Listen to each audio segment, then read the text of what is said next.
মুম্বাই থেকে ফিরেই চলে গেছিলাম অভিজিৎ স্যারের অ্যাওয়ার্ড ফাংশানে। রেড ওয়াইন এন্টারটেনমেন্টের উনি অ্যাওয়ার্ড ফাংশানে সমস্ত দায়িত্বে থাকেন এবং প্রত্যেক বছর আমাদের ইনভাইট থাকে। তো মুম্বাই থেকে এসেই আমি ইনভাইটটা অ্যাজ ইউজুয়াল দিল্লিতে চলে গেছিলাম। তো এখানে আমার কিছু বন্ধু বাঙালিদের সঙ্গে নৃত্যতে কী বলবো সাথ দিল। বেশ ভালো লাগলো বিষয়টা।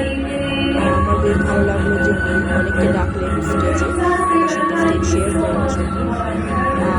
বেচারি এখানে ঢিপ করে প্রণাম করে ফেলেছিল, মানে বিধি অপ্রস্তুত। যাই হোক, ও ওরকমই ভালো খুব আমার বন্ধুটা, সরল সাদাসিধে। তো এটা আইলো ওনার জন্য বেস্ট অ্যালবামের পুরস্কার পেল। তারপর আরও অনেক কিছু ছিল, সবটা তুলিনি। এই টিফিনের মধ্যে আমি একটুখানি টিফিন করতে বেরিয়ে পড়েছিলাম সন্ধ্যেবেলার টাইমটাতে। আরও সব বন্ধুদের সাথে দেখাও হচ্ছিলো এবং চারদিকটায় দেখছিলাম খাবার জায়গা কোথায় আছে, খাবার খুঁজছিলাম। বাঙালি মানুষ, খাবার তো খুঁজবই অনুষ্ঠানে গিয়ে। তারপর আবার এখানে অভিজিৎ স্যার এবং বাকি সকলে বেশ কিছু তাদের বক্তব্য রাখলেন।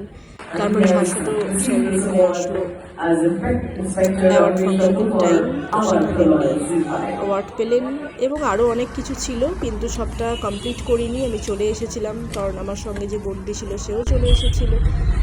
তো এইভাবেই সবটা কভার না করেই চলে এসেছিলাম, বাট দিনটা ভালো ছিল। All over it was good.